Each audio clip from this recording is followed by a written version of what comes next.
Good evening, ladies and gentlemen. Welcome to a Tarnation TV production hosted by the Flat Out Racing Network. The Rolling Thunder Gaming Racing League presents the Talladega Challenge. This is season number 67, race number 12. Thanks for joining us as always. Huge thank you to our anonymous donor, who I honestly have no idea who it is, but they make this happen, and huge thank you to them. And without further ado, my name is Blaine Donland, joined by Flat Out Racing Network, Kyle Matthews, and Seth Cole. And Blaine, we've reached the countdown of 3 races left to go until we're going to crown ourselves a champion here in season 67. Last week, Chuck McClure, the defending champion of this series from 1 season ago, got his first victory of the season, a big one to lock him into the Final Four to look for back-to-back championships. He's got one of those coveted spots. 3 spots are still up for grabs, and we'll be determining at least those 3 by the end of the night. But Kyle, there have been scenarios where we have seen more than 4 drivers advance into the final round of the playoffs. The points are really, really close here amongst 3rd through 6th. Novsker looks somewhat safe, plus 10, and there's a couple of drivers that are borderline must win. We talked about last week how there were going to be so many different drivers, whether they were playoff drivers or non-playoff drivers with different agendas. Now the agendas are very far spread amongst the entirety of the field. Yeah, it's going to be really fun to watch tonight. You mentioned how close the points are. Prediction, is it going to be just 4? Are we going to have more tonight? We will see. We have had a history of a final 5 in the final 2 races of the season, and could very well have that scenario again here tonight. Way that it looks as far as the playoff scenario for the respective 7 drivers that are yet to make their way into that Final Four. Tim Novsker, as mentioned, he's currently shown as the points leader of the 8 playoff drivers. 10 points the good above the cut line, which is 4th in the standings. Chuck McClure is shown 2nd, but his victory last week locks him into the Final Four. Grant Wesley and Josh Metallic, they right now sit 3rd and 4th, but they are actually tied with 756 points each. So right now they'd be technically sharing 3rd and 4th, that cut line area. Bob Seminara, he's only 2 points below the cut line. Rodney Sullins, a very short distance of 4 points. But then you get into a couple of drivers here tonight that really need to perform and may need a couple of those drivers I just mentioned to run in some bad luck. Donnie Garrett, Denny Carroll, last week did not go their way. They both come into this race 33 and 34 points respectively below the cut line. They don't have to win tonight. Mathematically, they could point their way in. But if you're the 77 and the 41, do you maybe treat this race as a must-win just in case the dominoes don't fall your way? I think you have to. I mean, you got to try to control your own fate as much as you can.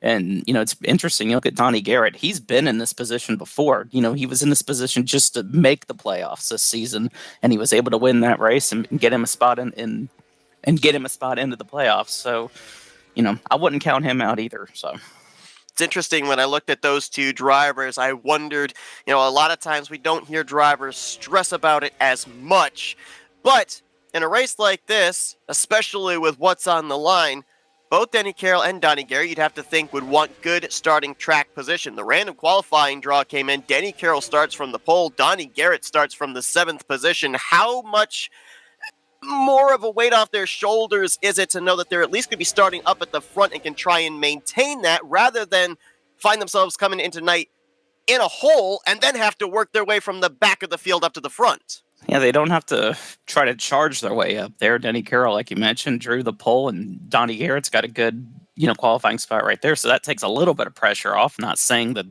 there's really a safe spot out there on the track at Talladega, but it makes things a lot easier for them. At least the qualifying draw went their way. As I stated, both these drivers, they are not mathematically in a must-win situation as of yet. Big reason for that. There are a bunch of X factors out there. The remainder of the field has another 40-car field here tonight. I don't believe we have been any less than 40 cars every single Thursday night here this season, whether it's regular season or during the playoffs. There are a lot of points available on the table. Let's talk a little bit about those drivers, Wesley, Metallic, Seminara, Rodney Sullins. They're going to have to rely, obviously, on some good luck here tonight to leapfrog each other, be above that cut line. But consider the fact as well that so far we have had 3 playoff races, and 2 of those races have seen a playoff driver go to victory lane. Does that maybe kind of increase the odds of those drivers there, maybe finding themselves up at the front and winning their way into the Final Four? Or do you think that tonight we've got a greater chance of a non-playoff driver maybe sniping a victory and forcing those 4 drivers to have to point their way in? Well, I mean, there's a lot more drivers out there in the field that are not in the playoffs than there are that are in. So, I mean, you got to look at it, like that for one thing. But I don't know. I mean, this is the kind of race where, I feel like the cream rises to the top, as they like to say. So, in the last couple of weeks, how many times have we looked up there in the running order and we've seen like nothing but playoff drivers in the first, 5 or 6 spots. So I expect them to be up there all night. Well, we have zeros on the clock here for happy hour. These drivers are moments away from gridding up for what will be the final elimination race of the season. At least 4 drivers will then traverse this racetrack over the next 2 weeks, looking to accumulate the most points to claim the season 67 Talladega Challenge Series championship. We'll take the opportunity here before they grid up to start taking you through the 40-car starting lineup for tonight's race. Denny Carroll, as mentioned, playoff driver, needs a good run here tonight, maybe a win depending on where the other playoff drivers are running during the course of this race, but he draws the long straw. He got the pole position. He'll be alongside of Robert Spring in that Terry Labonte throwback. Mike Mangialardi is going to be back in row number 2 alongside of Randy Waugh. Luigi. Jeff Crivello, he'll be with Brian Lovell. They make up row number 3. Donnie Garrett, hoping that the 777s, the 77 in 7th, will get him a little bit of luck here tonight to advance in the Final Four. He shares that 4th row with playoff driver Rodney Sullins. Dennis McCarthy, he's back in the 5th row alongside of Brian Schilling. That completes your top 10. Robert Breedlove, he's in row 6 with playoff driver Bob Seminara. Row 7 will find John Godfrey and Billy Elliser. Row 8 is Bobby Farrell and Jeremy Jeffries, who went to victory lane a couple of weeks ago. Ulysses Sandoval's back in row 10 alongside of Bernie Mobbs. Joe DeSpirito, Tim Anderson, they're back in row 11. Row 12 finds Pat McCarsky and Cy Jones. Chuck McClure, he knows he's locked into the Final Four. He can go out there and have some fun tonight. Maybe see if he can pick up back-to-back victories here with the Final Four looming. He's in row 13 alongside of Michael Norman. Row 14, Greg Lovell alongside of Glenn Harris. And your top 30 completed with Greg Palmer and playoff driver Tim Nofsker. Richard Martin, he's back in row 16 alongside of Ken Roberts. Mark Paglia, Ron Hagelin in row 17. Row 18, Terry Bombard and Grant Wesley deep in the field tonight. P36 for the 88. Same for playoff driver Josh Metallic, who rolls off the inside of row 19 alongside of Jeffrey Elliott. Doug Hewlick, Brian Rawson. They're going to be back in that 19th row, and bringing up the final row tonight in this 40-car lineup will be David Little and Perry Bond. So interesting there. Both Grant Wesley and Josh Metallic, who ironically came into tonight tied for 3rd in points, kind of co-sharing that cut line deep in the field here tonight. It's going to be a lot of fun to kind of keep one eye at the front of the field and one eye towards the back as the 88 and 39 try to work their way forward. Yeah, by the way, Seth, I'm seeing the screenshot you took of the starting lineup for what I can see right now instead of the live view. All right, we will fix that here. But yes, those two starting in the very back, that's definitely going to be interesting. As close, those two being, tied in points. I think there's going to be a sense of urgency for these drivers to get up front and lead a lap, try to get a bonus point, because that's going to be crucial tonight. And we ended up seeing last week, we ended up having a number of weeks where really it was all about execution on pit road under green flag conditions that ended up determining who was going to first off advance into the playoffs and then advance through the respective rounds. Last week, we saw a couple more cautions and a couple of interesting events that really determined the fate of drivers coming into tonight. We're going to have to see as the aggressiveness, the wick gets turned up just a little bit more here with that Final Four looming. Will we end up seeing the playoff drivers have to maybe call some audibles on strategy tonight, depending on circumstances? 66 laps will determine who joins Chuck McClure in the final round of the playoffs as Denny Carroll brings us to the stripe, and we're racing here tonight at Dega. By the way, Michael said that he said Kevin.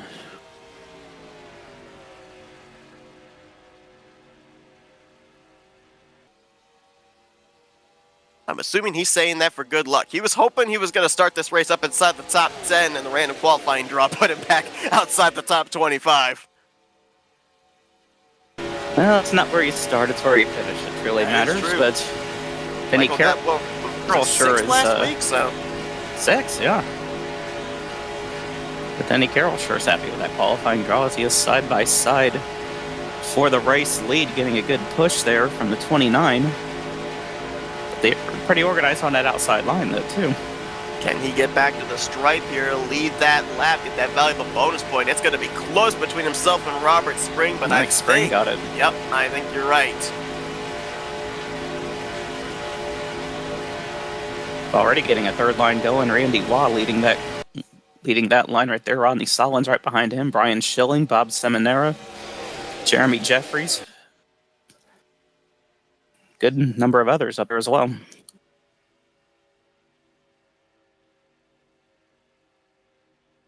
You see the purple 77 of Donnie Garrett on that inside line, rolled off 7th.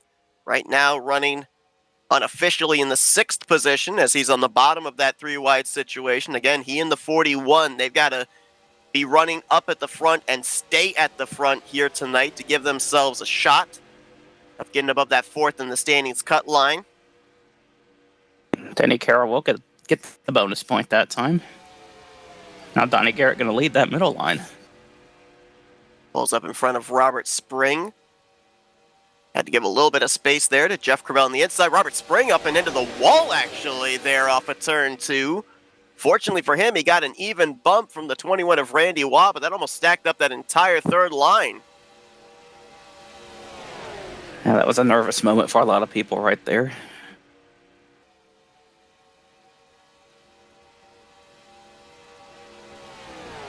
You have Dennis McCarthy working his way up into the top 5 this past Monday night. Dennis McCarthy picking up his first career podium finish here in Rolling Thunder Gaming. Rodney Sullins picking up the victory in that race.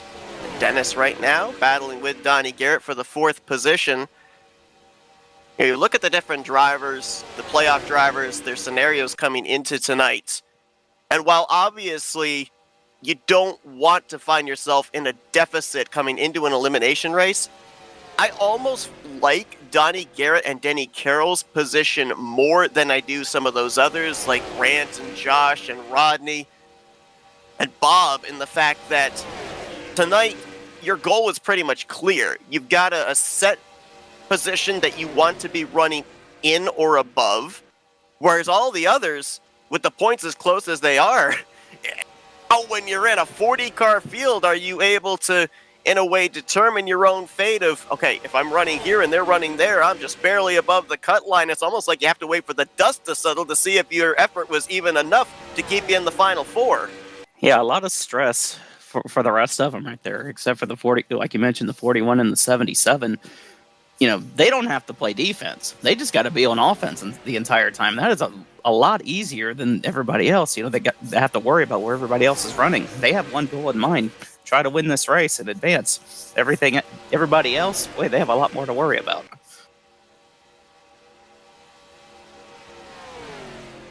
About to be 5 laps into this race. For those that are wondering about those playoff drivers that the random qualifying draw put towards the rear of the field. Last time by, Josh Metallic scored in 30th, Grant Wesley in 32nd. So it doesn't look like, at least for the moment, they're putting a lot of urgency in getting to the front. Might just be currently riding at the tail end of the field here.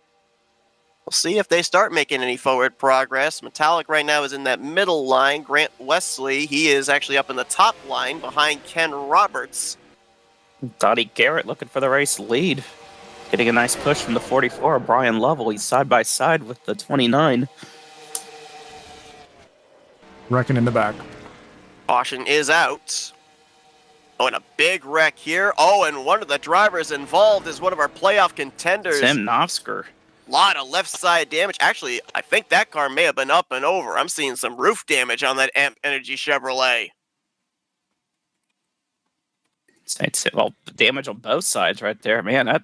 And you can see some damage on the roof of it too. So yeah, that car was definitely upside down. Richard Martin involved, it looks like.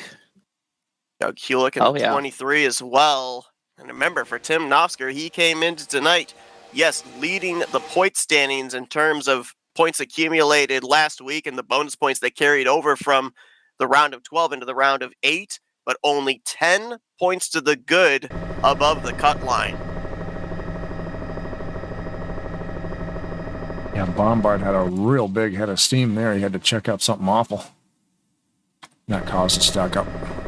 Let's see what happened here. There's Nofsker into the back of Bombard, and the 23 got some air too, along with the 43. So the car's getting upside down a little bit there. And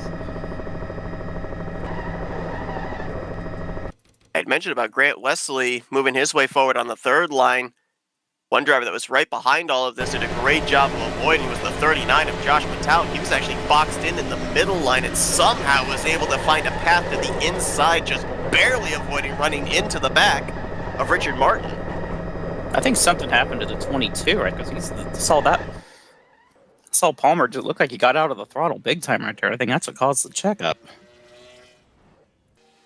One of the big things with CTS physics in this setup is cars get a major run down the second half of the straightaway, and then they all accordion up on that inside line. I mean, Palmer and the contact with him and Terry Bombard, that wasn't even where the checkup started. I think it was like 3-4 cars ahead with John Godfrey, Joe DeSpirito, Chuck McClure. It just accordioned all the way back.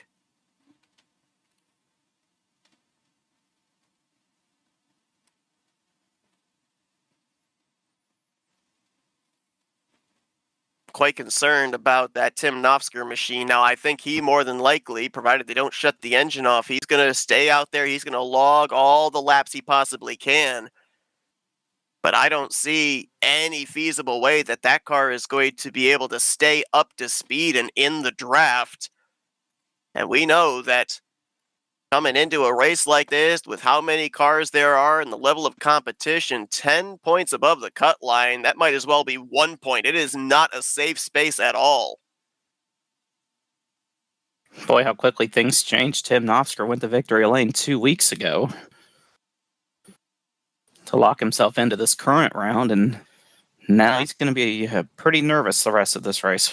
He'd been on a great run. Not only had that victory, as you mentioned, and but second place. Yes, second place to Nofsker last week. I mean, obviously, when we talked to him last week, he said he was more than happy to push Chuck McClure across the line there, and was hoping maybe the favor could be repaid here tonight. You have to wonder if he might be second guessing that now, because if he'd been locked into the Final Four, this wreck tonight would have meant nothing. He'd still be battling for the championship. Now he's got to hope and pray that a lot of other drivers that were close behind him in the standings, that they run into some issues here tonight as well.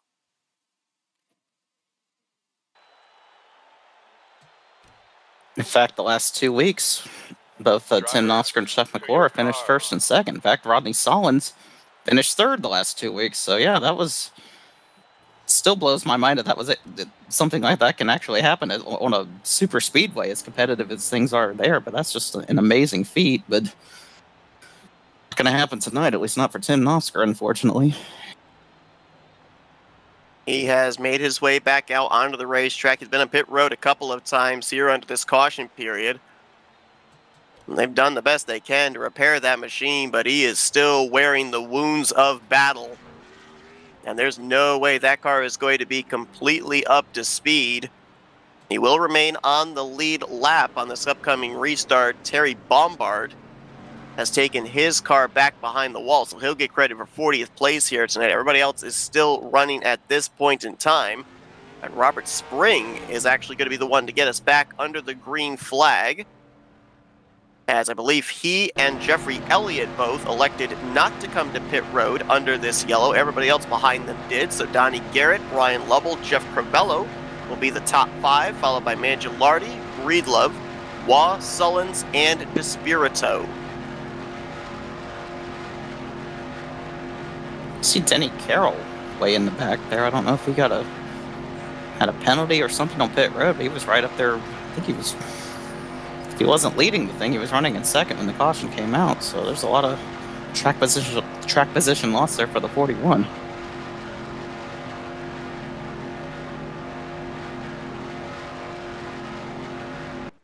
So we're going to get this restart on lap number 10. Last time they crossed the start-finish line, playoff drivers were scored in these respective positions. Donnie Garrett, the highest running, in 3rd. Rodney Sullins in 9th. They're the only 2 inside of the top 10. Bob Seminara in 14th. Chuck McClure 15th. And you got to go a long ways down the list before you find Josh Metallic in 35th. Grant Wesley in 37th, and Tim Nofsker in the 39th position. I believe for both Metallic and Wesley, they both came down pit road at the 1 to green, as did a handful of other drivers. Top off the fuel tank and see if this thing goes green, if they can go just a little bit further on fuel than everybody else ahead of them. Kind of surprised to see the 74 and the 56 stay out under that caution. We're still pretty early on, but cautions have been few and far between in a lot of races this season, so we'll see if this pays off for him. Saw Donnie Garrett immediately move from the bottom up to that middle groove, right in front of Mike Mangialardi. That's more than likely going to help Jeffrey Elliott on that outside line off of turn 2, as a long ways back to help in the form of Jeff Crivello for Robert Spring. You can see the shoves down the back straightaway here as Brian Lovell gets a little bit out of shape there, but Elliott will indeed go to the top position.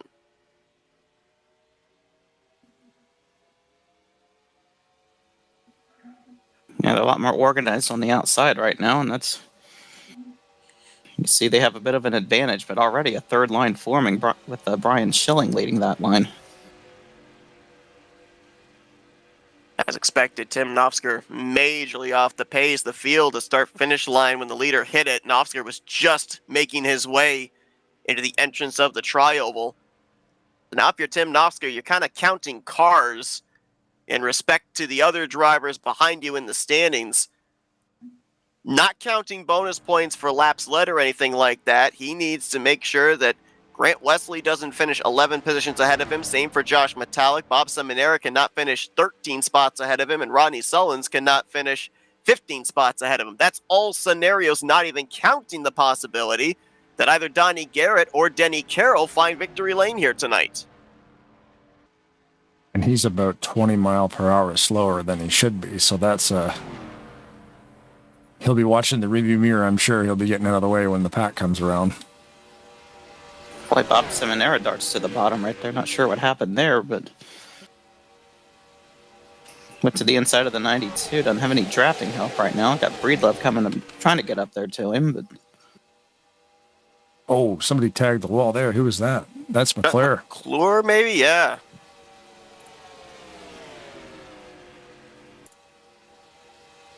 Everybody able to make their way around him. Looks like he's going to get back up to speed. Only going to lose a couple of spots as a result of that contact with the wall. And got to feel good coming into tonight knowing you're locked into the Final Four. Things like that, you know, normally would stress you out in an elimination race, but doesn't have to worry about that scenario here this evening. He could bring it to pit road into the garage area. He could have an early night, and he'd know that he'd still be battling for the title next week. Donnie Garrett has gone to the lead. Got him a bonus point there. So both the drivers that came into tonight in the 7th and 8th positions of the playoff standings have been able to get themselves a valuable bonus point. I'll double check, but I believe they are the only 2 of the playoff drivers that have led laps so far here tonight. And not sure exactly what went on with the 56 of Jeffrey Elliott. We saw him out in front with the race lead. He just actually brought it to pit road and to the garage area. So like Jeffrey Elliott's going to finish 39th. He disappeared there as they were entering turn 3, I think. That's how Garrett retained the lead, or obtained the lead. That 56 disappeared for like 10 seconds. maybe even more. Tough there for Jeffrey Elliott. Obviously had a fast race car. It's back-to-back weeks he's had a fast race car. We saw last week when he and brother Chris were working their way up through the field, got involved in a massive wreck there. Had some fast Chevrolets these last couple of weeks and not had the results to show for it. Look at Michael Norman leading that outside line right there, getting help from the 44. He was concerned about that 26th qualifying, 26th starting position right there, but doesn't seem to be bothering him right now. He might be going to the lead here. I gotta double check and see. I don't think that Michael has led a lap yet this season. He might be looking for his first. I know he did last season, a couple in the races that we weren't able to do. 1 lap led, can confirm. 1 lap led so far this season for driver number 30. So he's trying to double that total. I was just going to put the points up and we could check the chart, but you got it. Had a great run last week, finished 6th. Trying to carry that momentum over this week. Running well so far. Now another driver to the did not finish list here. Saw Richard Martin take a big hit, a lot of damage in that wreck over in turn 3 that brought out that first caution. And he's brought his car back behind the wall. So he's going to get credited for the 38th position. And one driver that these DNFs is actually helping is Tim Nofsker, because these are not only positions that he's picking up, but this is increasing the best possible finishing position that he can have.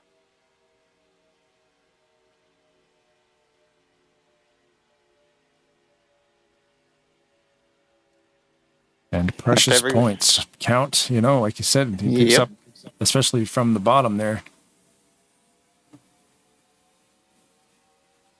It's one of those situations, like as a racer, you don't wish for any misfortune for anybody else, but man, when you're in that kind of position, you'll gladly take it.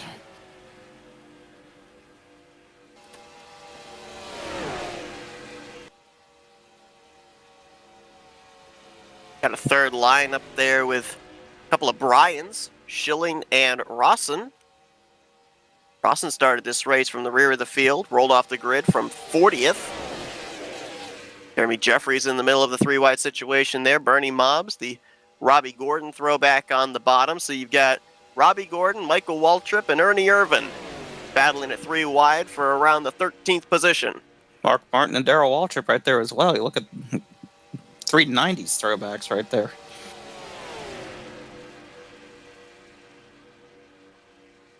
Greg Lovell rocking a brand new paint job there, Butterfinger. I don't think I've seen that one yet. I believe it was Rodney displayed that in the RTG Facebook group page. Beautiful looking race car. Haven't had a Butterfinger in a while. I haven't either. They're good. Yes, they are. Very underrated candy bar. Yeah. I'm a big fan of the flaky type of stuff, like the sponge toffee. So crunchy, Butterfinger, get in my mouth. Jeff Crivello's now leading that outside line. A couple of drivers noticed that third line forming. So he, along with Rodney Sullins and Greg Palmer, have jumped their way up to the top. Michael Norman and Brian Lovell going to find themselves in the sucker hole here in a moment. Boy, that middle line is gone. It's just the 30 and the 44. I mean, that is a very lonely feeling right there. It's like we blinked and all of a sudden it's like Moses parted the Red Sea or something. I think that's who did that. Yes. You would be correct. I can't remember. All these cool stories. I'm like, who's the guy who parts the Red Sea? Pretty sure that's Moses. It is crazy though, like on a track like this, you race here every single week, multiple different leagues, and you can't get a bead on when it's going to happen. You're in the middle and all of a sudden you're alone. It's happened to me many times. Where'd everybody go? Like there's 10 guys behind me, they're all gone. And I'm going backwards. And it's amazing too, because really, unless you're behind the wheel of one of these machines, when you're watching it from a third-party standpoint, you look at what you're talking about, where a line can have all the momentum, and then a corner later they're going backwards. Like, what in the world happened? It could be something as simple as a checkup, maybe a slight bumper grab where everybody has to lift, and then all of a sudden that momentum's gone and you're fading towards the back. And because we run here, is the yellow up? I thought I saw the lights flashing. Yeah, they are. Yeah, caution is out. You know, you got 40-something cars so tight together, you could literally, in a blink of an eye, go and lose like 10 or 15 spots. They were getting maybe Michael Norman, John Godfrey might have been the reason for this yellow. I know Michael was in the middle all by himself. I don't know if... Oh, yeah. Okay. Yeah. It's got Ulysses right behind him. Oh, but looks like just a bad bump on the part of him and Ulysses. I know those two are working together, but might have been quite a difference in speed with Michael having no drafting help, Ulysses being up in that third line. Michael was going about 195 when Ulysses hit him, and then it shot him up to about 202 when Ulysses gave him the shove. So yeah, I think there was quite a bit of discrepancy between the speed of one car and the speed of the other, and it got Michael out of shape. Dennis McCarthy got a piece of that, as well as John Godfrey. It's like Ulysses was trying to help, but just a little bit too much. It's a thought that counts. That's happened to me before. That was... That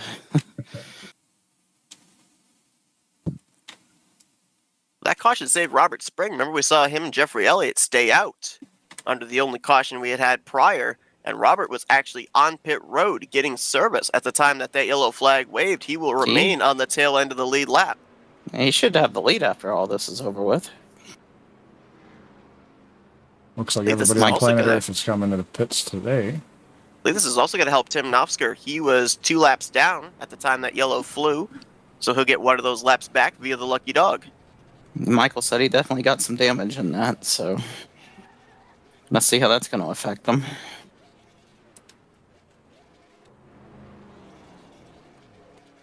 Brian Rawson's going to stay out, get himself a lap-led bonus point. This is Sandoval staying out an extra lap. He's more than likely taking the penalty for causing the caution, so he'll pit second time by, and Donnie Garrett will win the battle off of pit road by just a little over a car length over Joe DeSpirito, Randy Waugh, Bobby Farrell, and Greg Lovell.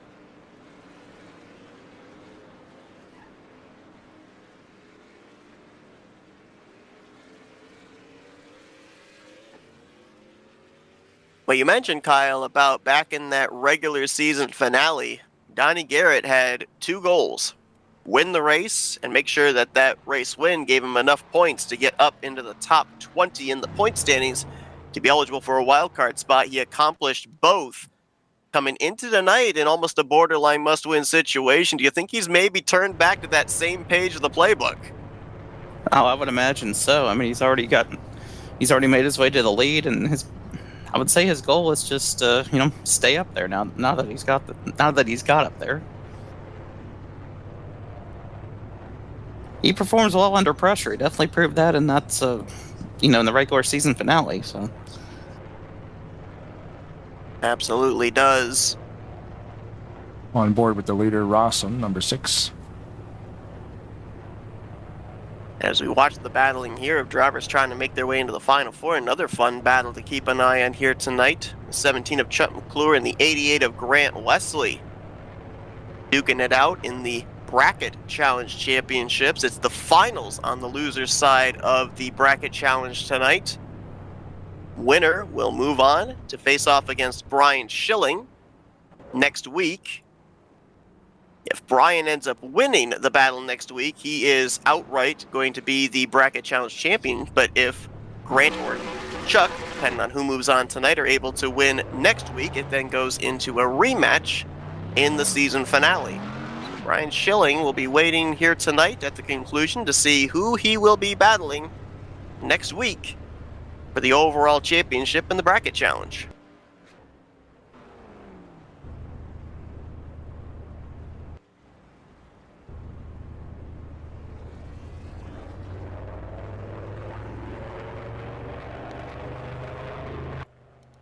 timing of this caution very interesting. Just a little past when these drivers would have had to make green flag pit stops had we not seen these couple of cautions during the course of this race. So kind of puts us back in the scenario here where they're going to have to come to pit road at least 2 more times due to the fact of finding themselves about 5 laps short of making it the rest of the scheduled distance on the upcoming green flag pit stop. That, again, is all speculating that we are done with seeing cautions here tonight, but can't take anything for granted, especially when you're in an elimination race here in the playoffs. And then you've got a bunch of drivers, 32 of them that took the green flag here tonight, that don't have the weight of battling for a championship hanging over their head like a sword of Damocles. They can go out there and try and see if they can maybe replace that goose egg that they've got in the win column here before the season draws to a close. I could just add a whole new degree of difficulty for these drivers trying to make it into that final 4 if this race happens to come down to fuel mileage of all things. Still very early on, so but just something to keep in mind. I know we talked about for both Donnie Garrett and Denny Carroll, mathematically they are not in must-win situation. If you want to go underneath the helmet of that 77, he was in our comments before they took the green flag, and he said tonight, must win, period. So he has been out in front here for 10 laps. He's getting ready to be our leader on this restart. He's got no plans of giving up this top position tonight. That would be my strategy right there. That way I don't have to worry about doing any math. Just go out there and win. Let the points fall where they may after that.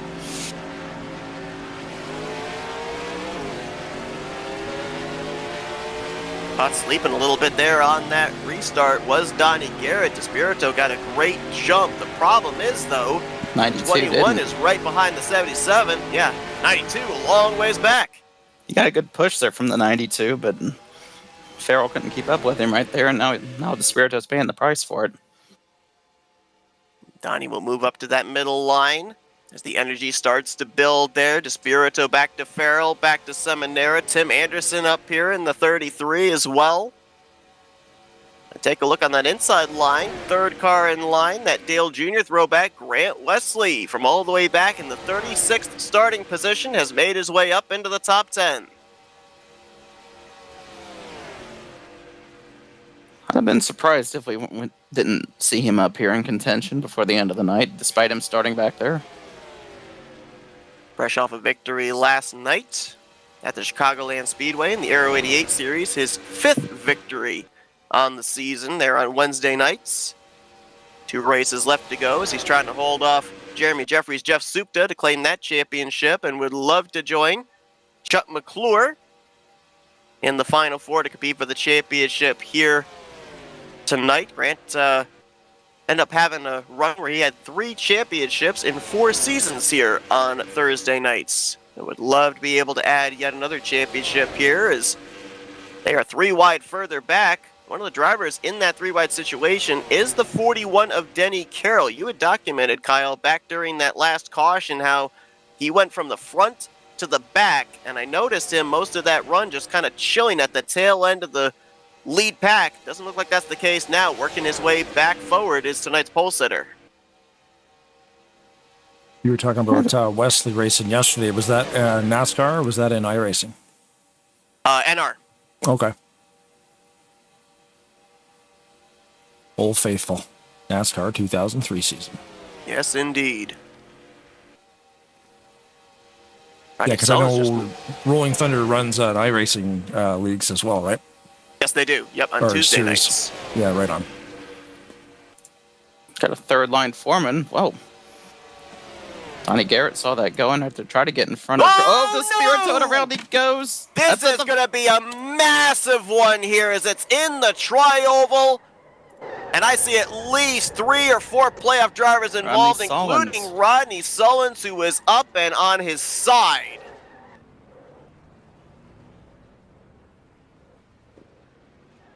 Looks like Paglia is smoking with the black clouds, unfortunately. Now that looks terminal in the 28 car right there. Mm-hmm.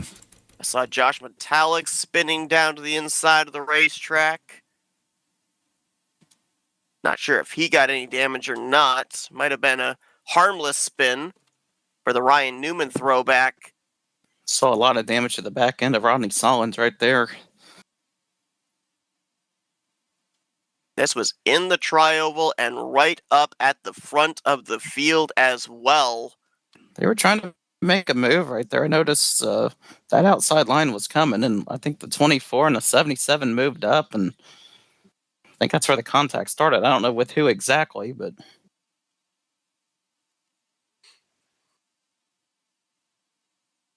Well, it looks like when Rodney gave a good push to Bob Seminara through the tri-oval, he got there at the wrong time and bumped the 24 of Despirito. That's what got him loose, and then it was just on from there. How did Seminara get through that is what I want to know.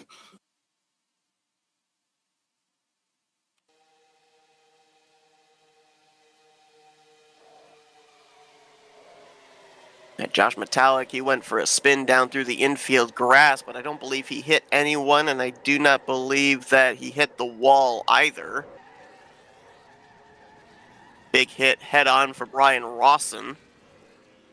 David Little, big hit into the inside wall for the 83, right at that 45-degree angle at pit road exit. Focused on Godfrey right now. I think he got through it from the back.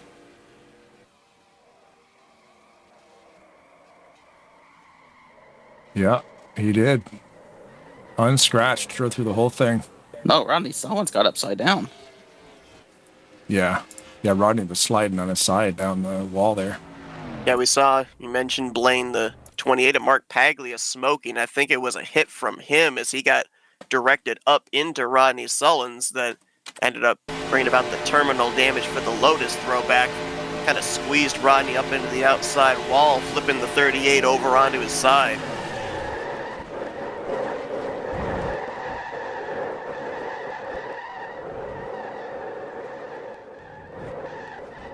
And more playoff drivers, as the race progresses, put into very interesting situations. First, it was Tim Knopfsker with all of his damage.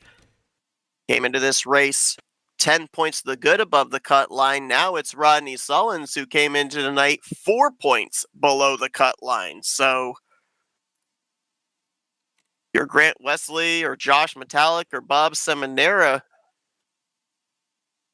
situation, at least for the moment, is looking favorable for you, but we're not even yet to halfway. A lot can still happen. The way this race is going, I wouldn't be comfortable at all. I mean, it's just looking like one of those full moon kind of races. And the last couple of weeks have been pretty much flawless racing, so it's like they're catching up on those extra couple of yellows that we should have had the last month or two. And just focused on the 060 of Perry Bond, getting up on the headlights, doing some Tony Hawk stuff, grinding. The thing that's had the biggest impact last, I don't know how many races we've had, but it has been green flag pit stops. We're yet to have green flag stops yet tonight.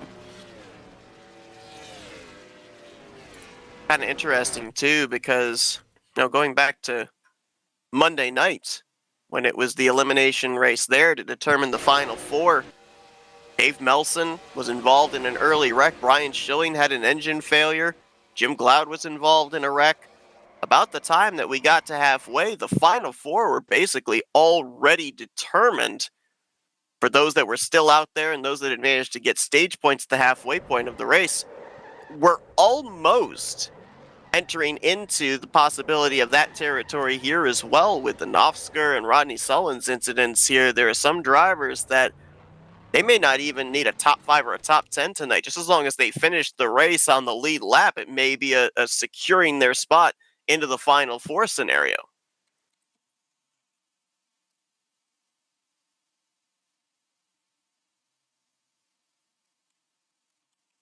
We've saw that Knopfsker is still out there, trying to pick up anything that he can. What about the 38? Is he dead? Oh, there he is right there, still coming out of the pits, so he's still out there on the track.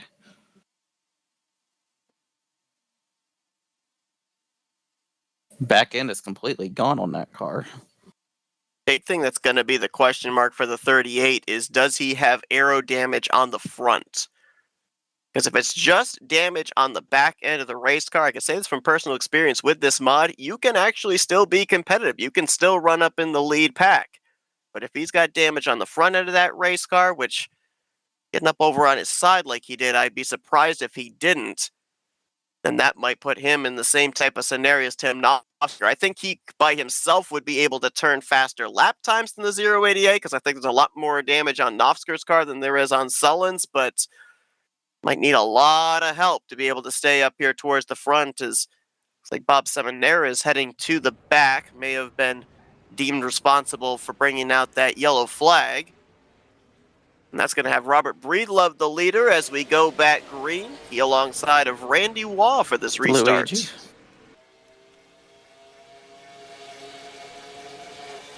See Grant Wesley and Donnie Garrett, row number 2. Looks like Breedlove's going to have the advantage on this restart. Much like we normally see, that driver on the inside line of the racetrack moves up to the second groove, gets the momentum down the back, and Breedlove will have the lead going into turn 3.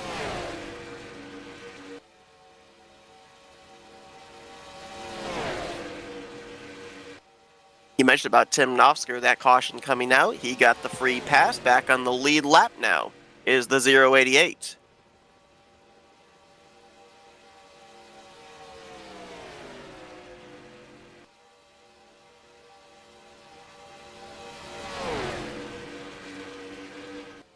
Got a lot of drivers out here that are badly damaged and off the pace. David Little still soldiering on. Same for the 28 of Mark Paglia. They did actually manage to get that engine fixed. He is back out on the racetrack, still running. I am surprised by that. I thought that thing was... I thought that had DNF written all over it right there. All that black smoke coming out of the car, but it's amazing that that thing is still running. 37 drivers currently running, all on the lead lap is, whoa, Grant Wesley able to find a space in line right up in front of Jeremy Jeffries. It's like Greg Jeffries Lovell was going to go up there with him, and there wasn't space for the 880. Yeah, I think those two may have sideswiped right there, but able to keep it together.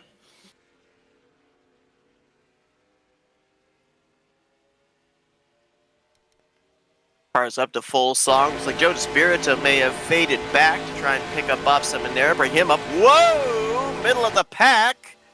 Harry Bond with a moment. Nearly came down to Billy Elliser. Elliser had to go all the way down below the yellow line. Did not advance his position, so that is not in any way warranting of a penalty, but nice job there of everybody to avoid Perry as he was trying to gather his race car up about a quarter of the way down the back straightaway.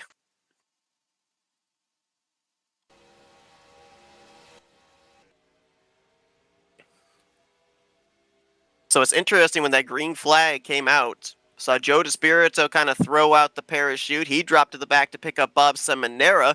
I also noticed the 22 of Greg Palmer fall to the back because he's now picked up Rodney Sullins, trying to keep him in this lead draft. We've seen drivers work with each other all season long, week after week, and those alliances coming into play here, trying to keep the respective playoff contenders still in the hunt for a shot into the Final Four. This is where it definitely pays to have some friends out there.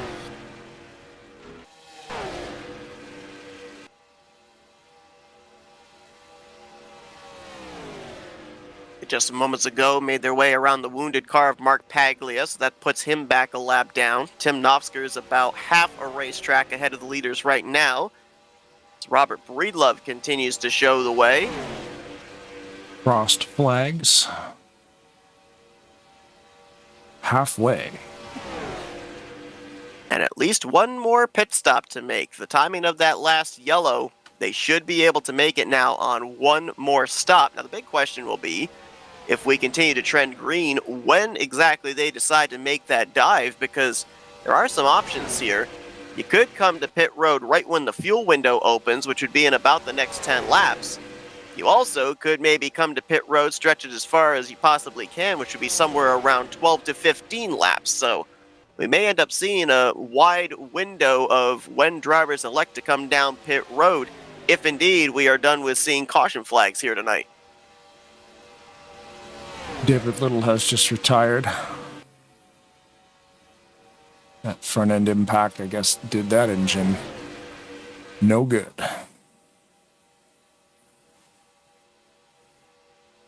That will once again be another position that Tim Knopfsker will be able to pick up. Right now, he is in the 35th position. Paglia as well. We wondered about the 39 at Josh Metallic. Wonder if he got any damage in that wreck. Doesn't look like it. He's right up here in that lead pack. Last car on the inside line right there. That bright blue number 39.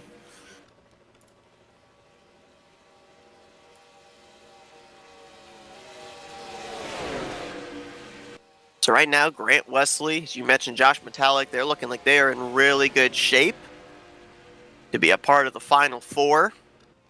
If you're Tim Knopfsker, I think the driver that you are mostly concerned about right now would be the 712 of Bob Seminaro, who right now does not appear to have any damage, though he is quite a ways back in the field. Scenario coming in tonight with bonus points not included was Tim Knopfsker needs to make sure that Seminara does not finish 13 positions ahead of him to leapfrog him into one of those spots in the Final Four. Right now, Seminara scored in 27th to Knopfsker's 35th, so that is only 8 points that he would have made up right now.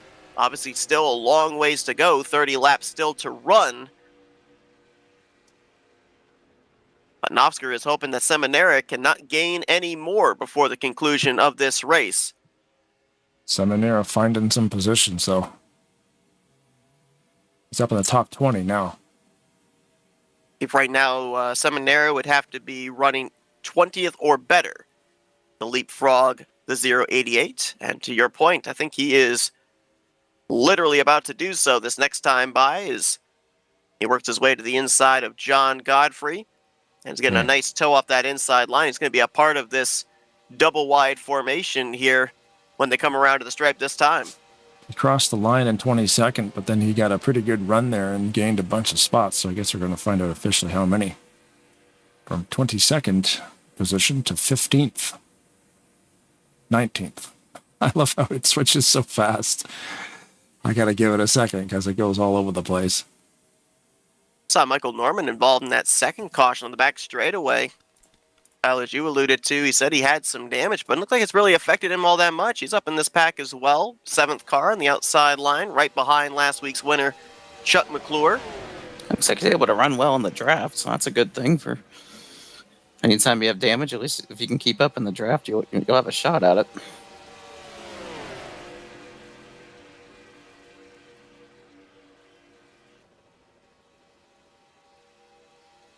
Ronnie Sullen still remains in the draft as well. Brian Schilling, Greg Palmer back there offering drafting help. So don't count out the 38 just yet either. As Donnie Garrett now into the 2nd spot right in front of Grant Wesley. Having some thoughts about taking the race lead back here from Robert Breedlove. Right now, Donnie Garrett, who needs every point he could possibly get. He's led the most laps. 13 circuits out in front. And I just noticed the 17 of Chuck McClure jump up to the 3rd line. I believe he may have had one of those blinking episodes, so he's going to try and get back to a safe spot. Does so behind Jeff Crivello. This is one of those nights, if you're the 17, you don't mind all those gremlins and everything. No, because you've got that golden ticket to the Final Four. Next week will be a different story.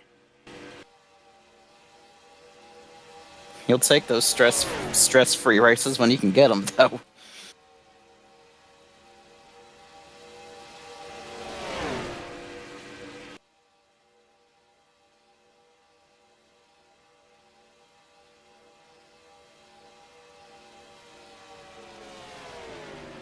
Right now, all 34 drivers that are on the lead lap are in this pack, a little over 2 seconds separating them from Breedlove back to 74 of Robert Spring.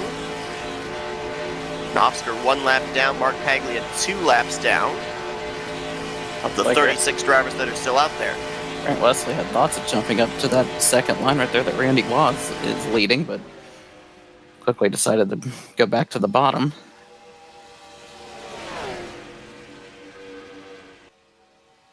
Yeah, we're closing in about 5 laps away from when that window would open to be able to make it the rest of the way on one pit stop.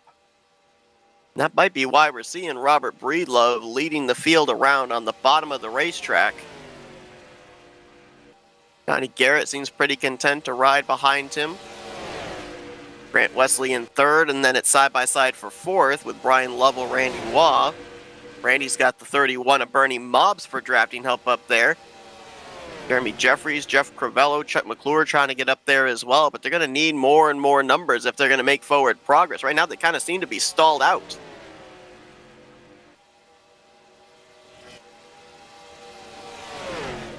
Coming up on Tim Nosker. I believe that'll put Nosker laps down now. Yeah, Nosker currently 1 lap down, so that'll be 2 laps down.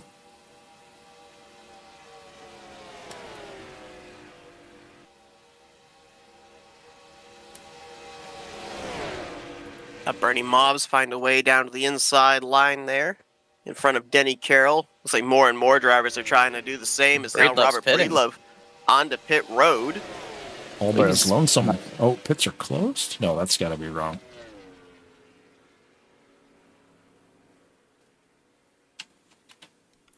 Our telemetry with the number of pit stops that drivers made, it threw me off a little bit, but I thought that when Breedlove got us back under green from the lead, I wondered if maybe he hadn't pit under that caution. And it looks like with him diving to pit road by himself here, that is indeed the case. So the problem for Robert Breedlove here is twofold. Number one, he's coming down pit road all by himself, so he's not going to have anyone to draft when he comes back off of pit road. The other thing, he's not good to make it the rest of the way on fuel. He's still got one more pit stop he's going to have to make before the conclusion. So if you're Robert Breedlove in that 931, you're going to need a caution to save you and give you an opportunity to get back up here to the front, back into the hunt for this win.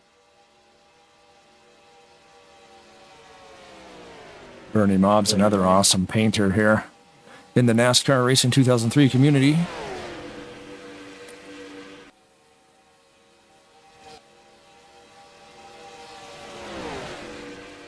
Breedlove coming to pit road. That puts Donnie Garrett back out front. Going to add to that number of laps led here tonight.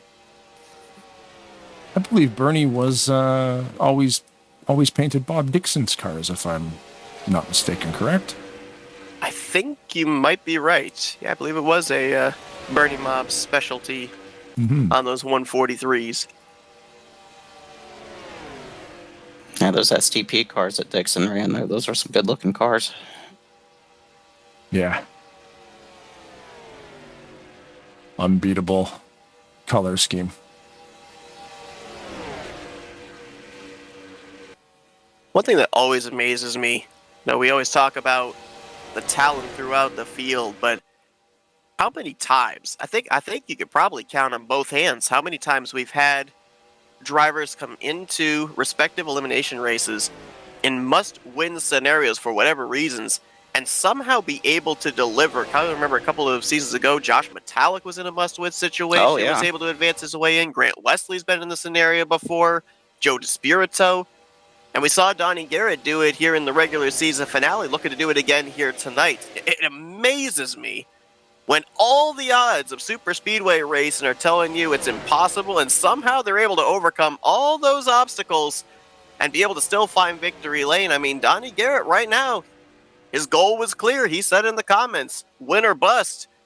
And right now he has been 18 laps out in front and looking for that automatic ticket into the Final Four via a checkered flag after the hardships of last week.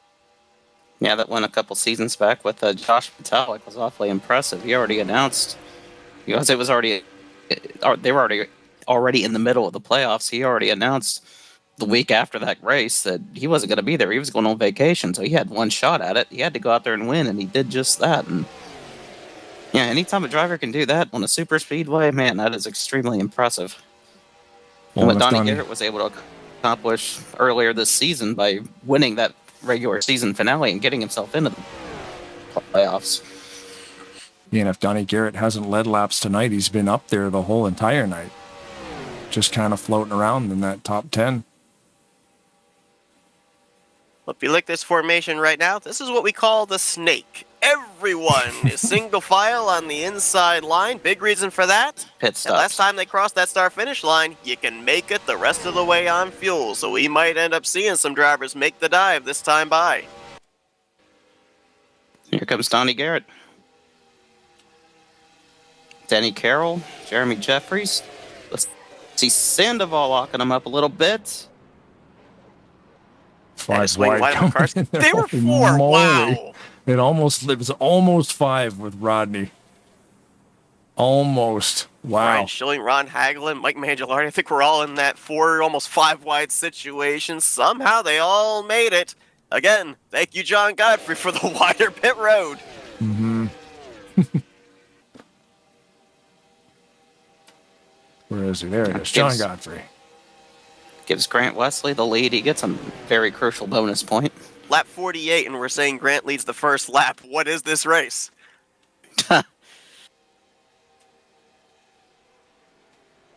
He's going to lead a group coming up pit road. This time 31 goes around 55. Michael Norman caught up in it. John Godfrey as well. That's going to bring out the yellow when the 31 spun back up the racetrack. Now the big question is going to be for a lot of those drivers that hit pit road, were they across the commitment line at the time the yellow flag waved? If they were, they can take service. If they weren't, they're going to have to pass through pit road to avoid taking a 30-second penalty. One person that's happy to see this is Robert Breedlove. Yes. Put it in slow motion here and see when they bring the flag out. Looks like pits are closed right there. So Tim Anderson and everybody behind him probably has to drive through. But if they need gas, might just take the penalty.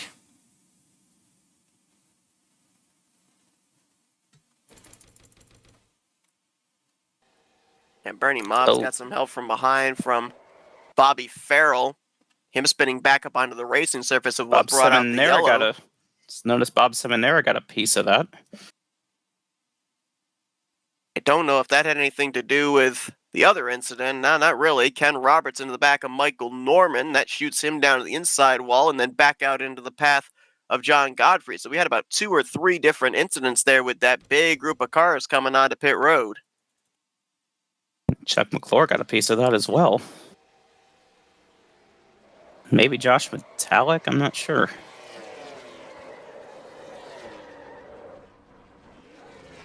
No, I think he avoided it somehow. Yeah, I think they were Josh all got around through. him. Yeah, Josh looked clean. There are all those guys that couldn't make it through there. They're coming down there now. Now, we were not yet to 15 laps to go. So this caution coming out, the field is frozen at the time of yellow. I don't know exactly how they determine that when there are drivers on pit road as to who's in what position. But I think for some of those leaders in that second group, the goal would be to try to get back to the start-finish line before those that had pit prior to them come around. And they may actually gain quite a ton of track position as a result. I think I see something. Is McClure out of fuel and they just pushed him in? I believe. No? I don't know. It looked like they were moving pretty slow out there. Yeah, McClure is out of gas. And Metallic was assisting. This is a replay, by the way. Oh, yeah. And then I think that's Godfrey. No, it's Palmer. So it's a parade. And Palmer gives McClure one last shot. Just enough to get him into his pit stall. So Chuck ran out of gas. And like I said, it's good to have friends out here, but we forgot about that scenario. It's good to have a win friends the week prior, too. That definitely. That's cool, man. Is that against the rules? I don't know. I guess we'll see in a post-race report. But, sometimes that's not allowed. But I know in NASCAR you can't do that on the last lap. But I have no idea what the rules are over here in terms of that. I've been in leagues where they don't allow you to do it in NR. I don't think that's a scenario over here. And in all honesty, too, I mean, what's the harm? The 17's already locked into the Final Four, so And The one thing that I am a little concerned about, though, is that it was Josh Metallic that offered the assistance. That means he's going to have to be at the back of the pack here now on this upcoming restart. So I wonder, because there's a couple ways that could fall too. Leagues could make that illegal. Say if you ran out of gas on the track and you push the guy on the track to the checkered flag. But in that situation, they were on pit, like helping him to get to the pit to get more fuel. So there could be a different rule in each scenario of that too. Because if you're on the track pushing a guy, that might not be allowed. They have a pretty deep rule book here, so we'd have to go through a, Chapter 17, Appendix B to find it.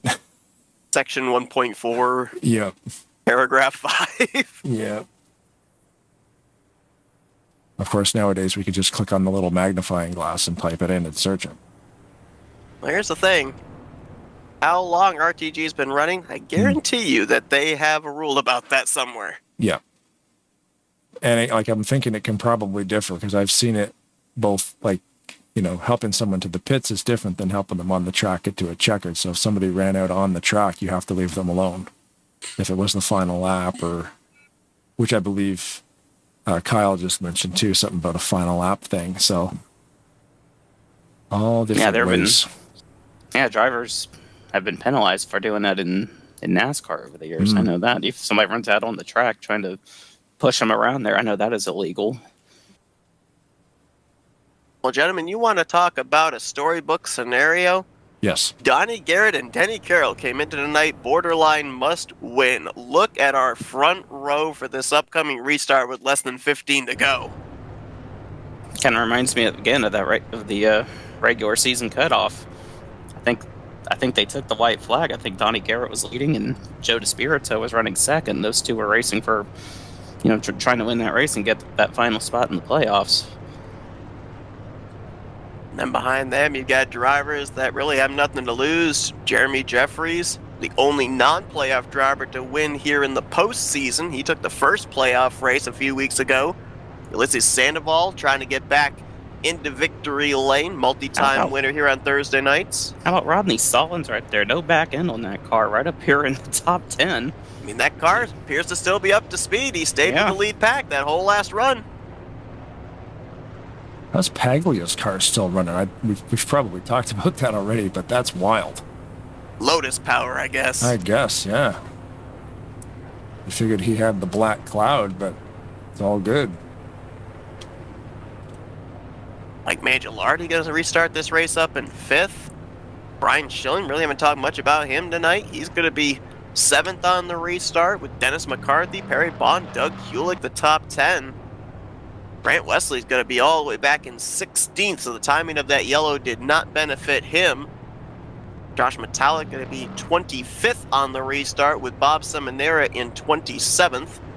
Chuck McClure has got the fuel to make it now. 30th on this restart, and Tim Knopsker, who got one of his 2 laps back there via this caution, going to restart in the 35th position.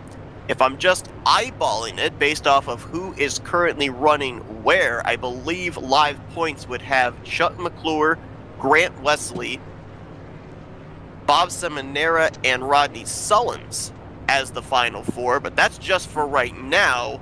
A lot of that can change here in these final, what's about to be 14 laps of this race.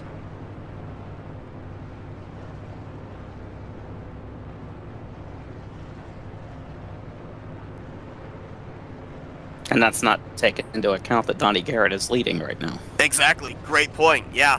77 or a 41 win, it moves the cut line up a spot.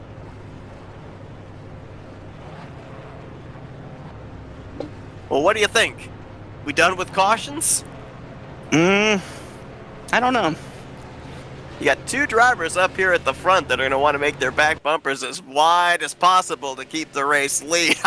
I'm not sure the flagman's done for the night. Either way, I think it's going to be exciting. Here we go. 14 laps to settle it out. Everybody's got the fuel to make it to the checkered flag, so now it all happens up here on the racing surface. Donnie Garrett Gonna have Jeremy Jeffries locked right to his back bumper. Whoa. Denny Carroll might have missed a shift right there. He did. Yeah, he's really holding that outside line up right there. Did you lose a Either gear? he Maybe shifted six from is second around. to fourth, or Norman's he around. lost third altogether. Yellow flag. And I gotta wonder if that might have been in relation to the issue of Denny Carroll maybe stacking up the rest of the field. Ryan Rawson, Pat McCarskey, Mark Paglia, Randy Waugh, Greg Lovell, maybe even Chuck McClure back in this vicinity. Josh Metallic's back there. Yep.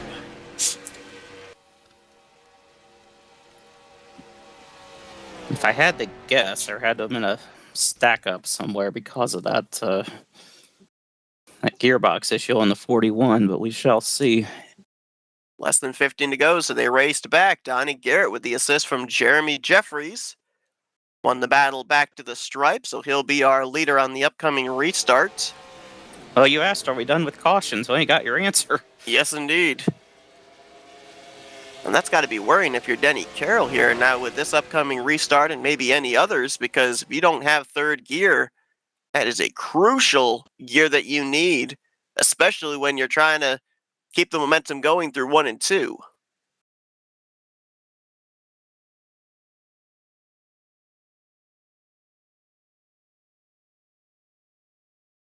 Ken Roberts in the 55 is retired out of the race, so he might have been involved in this. Is this up on the top side around the 6 of Brian Rawson? That's where the 41 was, and I think everybody was just trying to scatter. And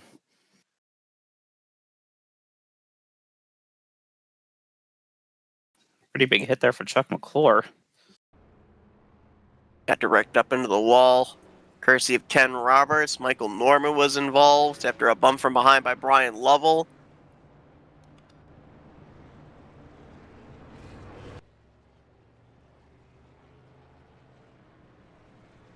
A tough situation there when you've got a driver all the way up at the front that's having that issue with losing a gear to get that communication to everybody back behind in that respective lane.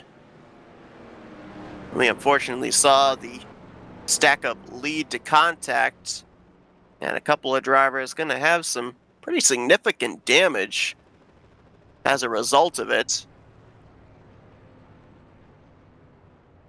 Metallic got clipped in the front end by Greg Lovell. Josh Metallic, I think he's been in 3 of the 5 cautions tonight, and he has had relatively harmless spins in all 3 of them. So I know they talk about passing off a golden horseshoe on Thursday nights. It might be in the cockpit of that Ryan Newman throwback this evening. Which is, I know we've said it before, but a Ryan Newman car having good luck with a super speedway. At Talladega specifically. Yeah.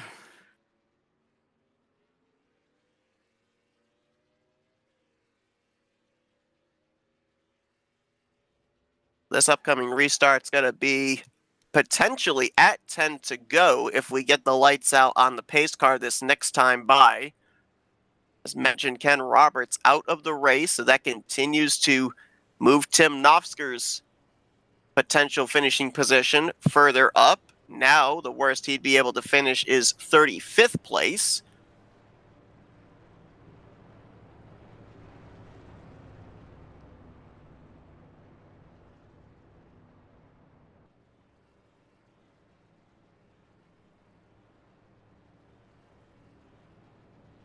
And just doing the quick math here, can confirm Donnie Garrett has locked up the bonus points for most laps led here tonight.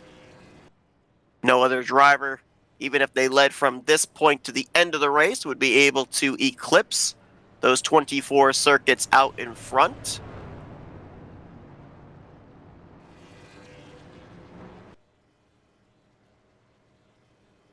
I didn't think you'd be able to use the word eclipse in a sentence tonight, but you did it. Oh, yeah. It's weird. You can almost use any type of word in the English dictionary and you can apply it to racing somehow. Yeah, yeah.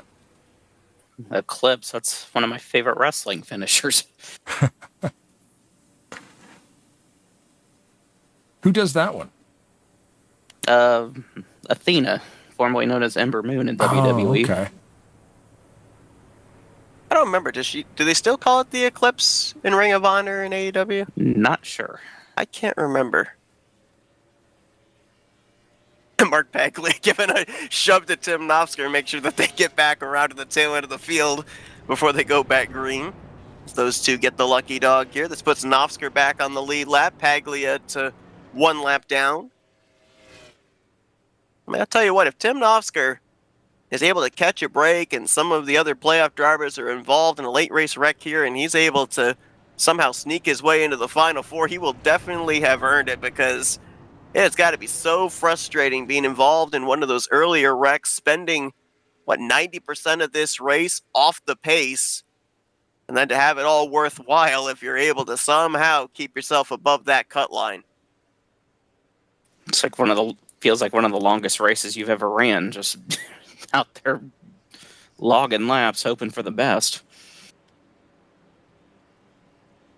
There were a couple of seasons ago, Nofsker was in a similar scenario where he lost 4th gear and he was out there running in 3rd gear as long as the engine would allow. He made it to the end of the race. I can't recall if he advanced into the next round of the playoffs or not, but I don't think this is the first time he's been in this kind of a scenario before, where the car has been off the pace for a majority of the run as he looks to move himself into the final round of the postseason. Look at some of the stories we've got up here. A couple of names that are jumping out at me here on the inside line. The 029 of Mike Mangialardi, the 060 of Perry Bond. We've seen drivers over the last few seasons be able to get their first ever victories in the Talladega Challenge Series on Thursday nights. That's a couple of drivers right there that could very well do so in the late stages of season 67. Right there in prime position to do it, so.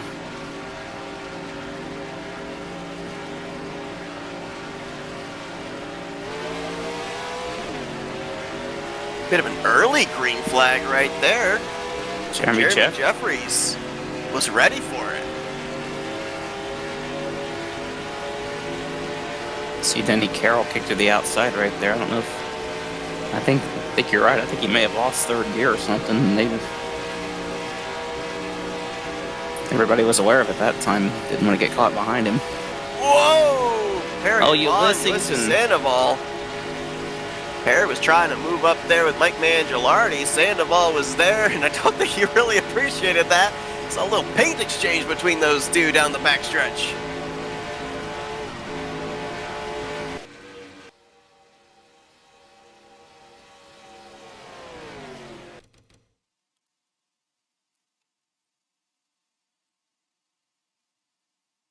Got a couple of teammates nose to tail there. Rodney Sullins, Dennis McCarthy saw these two work together on fuel strategy Monday night. Both netted podium finishes as a result. Dennis trying to keep Rodney up here in this lead group. Trying to maybe push him into a spot in the Final Four. Even with that back end damage, that fuel cell completely exposed to the drivers behind him.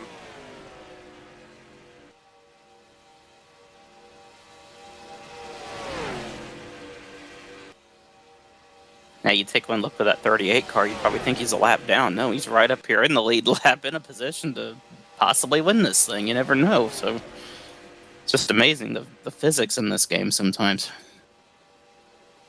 Drivers towards the back trying to work their way to the front. Wesley, Seminara, and Metallic, they've all made their way back up into the top 20. Grant trying to crack the top 15.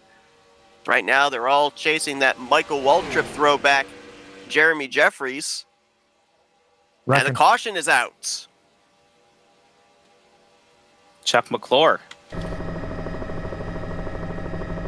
Off of turn 2, and that car is nosed into Mangialardi around from the front. Here.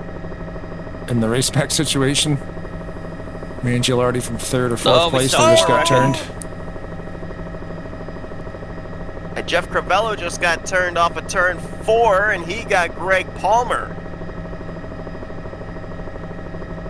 Man, what is going on here? Oh, we got a Breedlove car. Big hit into the outside wall through the tri-oval for the 931. Man.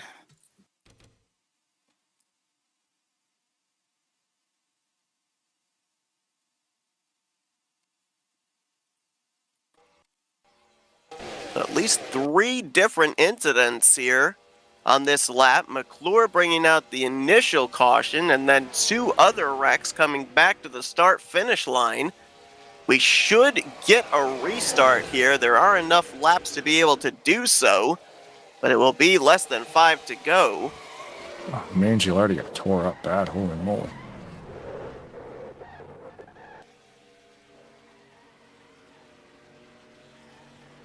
Like another stack up? Yeah, Joe DeSpirito, Brian Lovell through 1 and 2.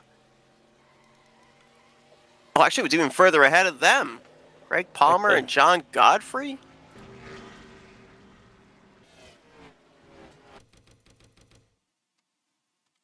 Somebody else blow up or lose a gear or something? Ravello just kind of got shoved into the corner by John Godfrey because they checked up in front of him. Hard to tell exactly where that stack up began. I think there was contact between Michael Norman and Chuck McClure. And it was just a single car spin right there that brought out the caution, but wait, there's more. Yeah, then the second incident ends up occurring, I believe, with, as Blaine had pointed out, the 029 of Mike Mangialardi, and it was just on from there of drivers scattering to avoid as Mike got a bump from behind by Ulysses Sandoval going into turn 3. Clips the 31 of Bernie Mobbs. Greg Lovell. Just got a request from Michael Norman to go on board with him. He said he had an interesting experience trying to get through all of this when the caution came out. Yeah, I see him making his way by Greg Palmer, and I think he had Robert Breedlove go shooting up the track right in front of him as well.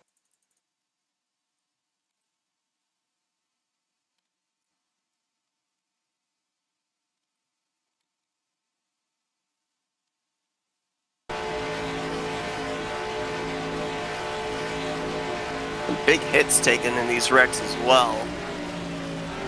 Wow. Bob Seminara just dodged another one right there. Man, we were just focused on our end on the 22 of Greg Palmer, and man, oh man, that right rear quarter panel of Seminara felt the whiff of the 22 as it went by.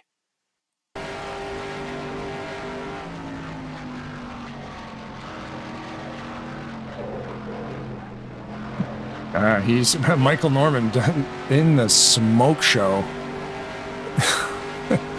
Able to find his way.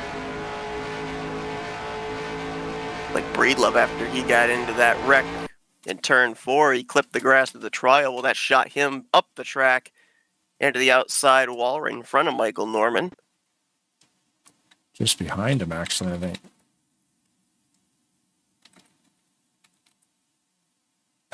Yeah, the 931 was not having a good lap. Now the garage area continues to pile up. And now add in the names of Ulysses Sandoval, Jeff Crivello, and Greg Palmer.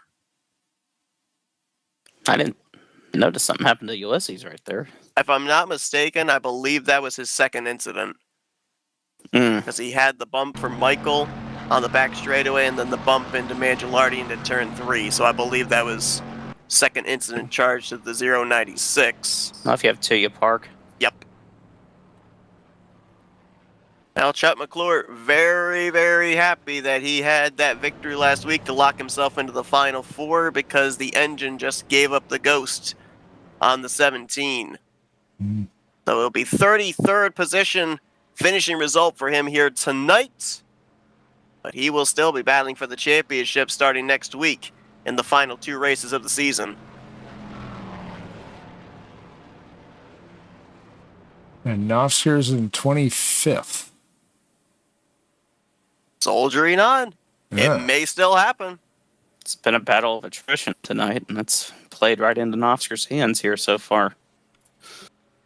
Right now, just doing the quick math, he would still be ahead of both Josh Metallic and Bob Seminara in the point standings with where he's currently running in relation to them. Grant Wesley, I believe, has leapfrogged him. Grant's running currently in 8th, and he was only 10 points behind Tim coming into tonight.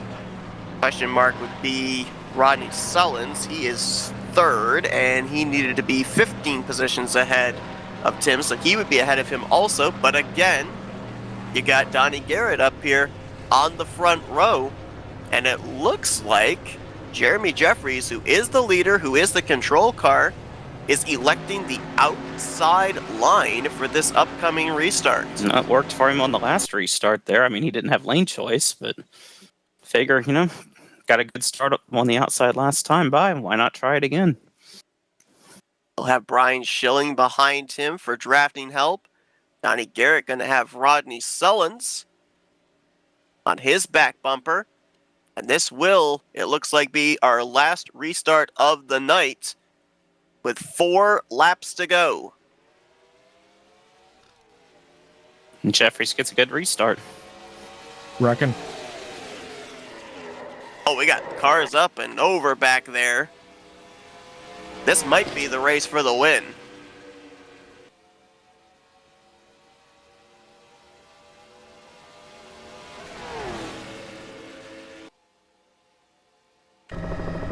They take it already? Whoa! No, I do not believe so. I believe we are racing back, and Garrett goes down to the bottom. inside. Yep. Yeah, they Here were we over left the the line lane when that Got happened. help. He's got help from Schilling, but here's Wesley. Not going to go with the 1. Wesley looking to the inside of Schilling. How wide can Donnie Garrett make that car? I don't know if he's going to have to. Schilling goes to the bottom, though. Donnie Garrett, are you kidding me? Shot clock master, it looks like here. Took the caution with 3 to go. I will be shocked if we end up going back green.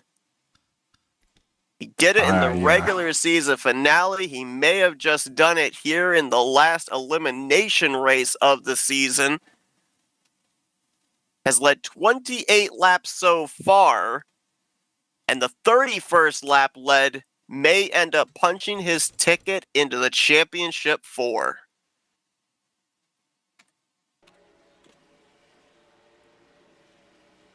Say that wreck that happened right there on that restart, that was back in the area where there were a couple of playoff contenders. I saw Bob Seminara got a part of that.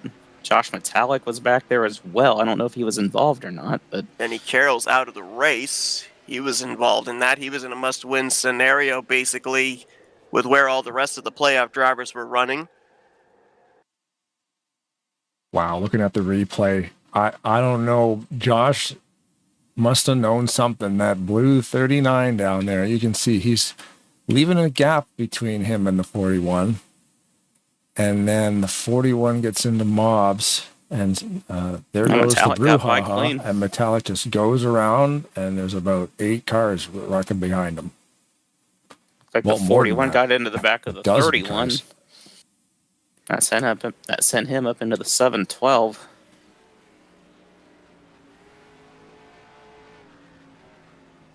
It looks like the 31 of Bernie Mobs took a little bit of time shifting up to second gear there. I don't know if he had an issue on the start or if Denny Carroll, realizing that he had no third gear, if he was trying to anticipate the start there, get himself a good launch. But you see the end result, and Brian Rawson got flipped upside down. Get the 712 of Bob Seminara involved in there. Tim Nosker got caught up in that. Saw Michael Norman involved. It's been a frustrating night for a few guys out there tonight. We're going to have to do a lot of points crunching here to figure out who's in and who's not, because if Garrett indeed is able to keep that car under power, come around and take this checkered flag, the cut line is going to move up, and only 2 drivers, a minimum of 2 drivers, will be able to lock themselves into the final 4 on points. And a lot of these drivers, they were separated by single digits too, so. Right now, I believe Grant Wesley would be in position for one of those two spots, as he's in the 4th position, but then maybe a toss-up between Metallic, Sullins, and Nofsker. Try and see if I can do a little quick math here. This is provided everybody remains in the spots they are currently scored. Rodney is 7th, Metallic is 15th, and Nofsker looks like he will finish, I believe, 23rd, because he's about to bypass Robert Breedlove, who just retired out of the race. So for Metallic to bypass Nofsker for the final spot, he would have had to have finished 11 spots ahead of him. And right now, with Nofsker in 23rd, Metallic would have had to have finished 12th or better. He's 15th. So Metallic will not bypass the 088. Now for Rodney Sullins, he needed to finish 5 positions ahead of Metallic. Rodney in 7th, Metallic 15th. He will do that, but then he also needed to finish 15 positions ahead of Tim Nofsker, which means he would have to finish 8th or better. He is 7th. So if the math checks out, Rodney Sullins, by 1 point, has made his way into the Final Four. Yikes. Oh, this is all unofficial. Correct. And just double checking, Sullins, Nofsker, and Metallic, no laps led tonight. So no bonus points come into play. It's all about finishing positions.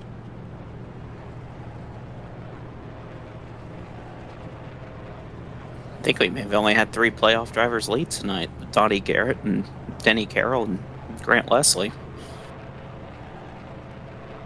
You would be correct. Or actually 4, Denny Carroll as well. Or did you say Denny? I said Denny Carroll. Okay, then you'd be right, 3.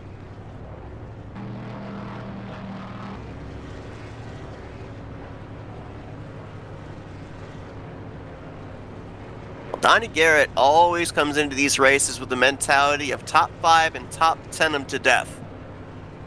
He felt it was must-win coming into tonight. He was in a must-win scenario a couple of weeks ago in the regular season finale. He is now going to race his way into a round where consistency is kin. Yes, victories are good. Maximum points are good. But a victory next week, a victory in 2 weeks' time doesn't gain you the championship. You've got to be consistent over the next 2 races, accumulate the most points between those 2 weeks to take the championship. Donnie Garrett has certainly got a fighting chance for that. As right place, right time, got a great qualifying draw, never looked back when he got to the lead. Donnie Garrett has won his way into the Final Four.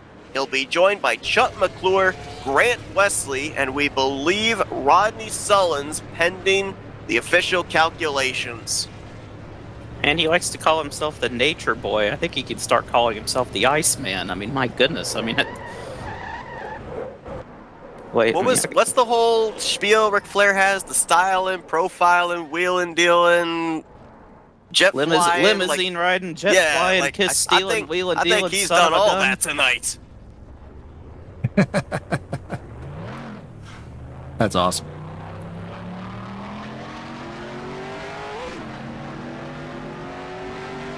I mean, I'd say it. Like Garrett dominated this thing. He was up in the top 5, top 10, like all night long. Led 27 of these laps and was just always up there. You know, the one way to avoid all those wrecks is just be in front of it. Well, try being in like all of them but one. Well, think about the scenario for Donnie Garrett as well.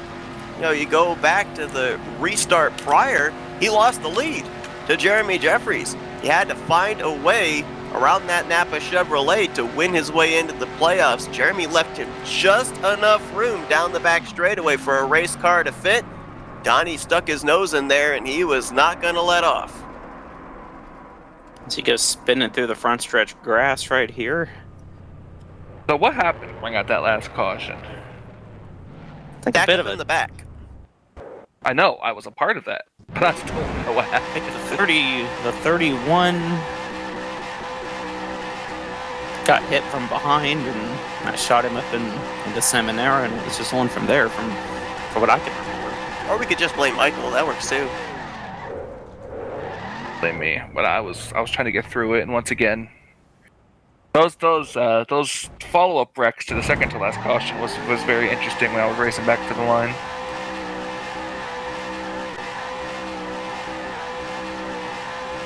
Well, Donnie's still got a lot of fuel, and he may burn all of it up here on this burnout. Man, I don't have any tires left after this burnout, but... Donnie, the only one of the playoff drivers to finish on the podium here tonight. Ryan Schilling and Jeremy Jeffries going to finish second and third. He's only the third driver to win multiple races this season, too. That's true. Joining Grant Wesley and Tim Knopfler. And it amazes me how we continue to eliminate playoff drivers here in the postseason. 3 of the 4 playoff races so far have been won by drivers represented in the postseason. And I know we're only going to have 4 drivers in the hunt for the championship over the next 2 weeks, but I think it's hard to bet against maybe seeing both of those races swept by the remaining playoff contenders as well. Some good finishes here tonight for a couple of drivers as well. Perry Bond going to net a top 5 performance in 5th.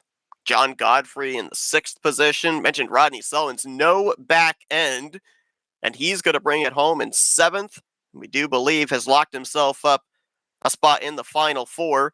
Glenn Harris, 8th. Good run for him. Same for Dennis McCarthy. Ron Hagelin, we really didn't talk about him all night long. Good run for him. He was very quiet, and that proved to be a benefit here this evening as he will finish in the final spot in the top 10.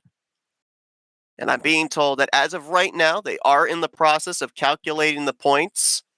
And we should have the official announcement of who the final 4 are for you before we go off the air. But while we await that verdict, let's dial up our podium finishers on the evening and kick things off with the driver that brought it home, P3, Jeremy Jeffries.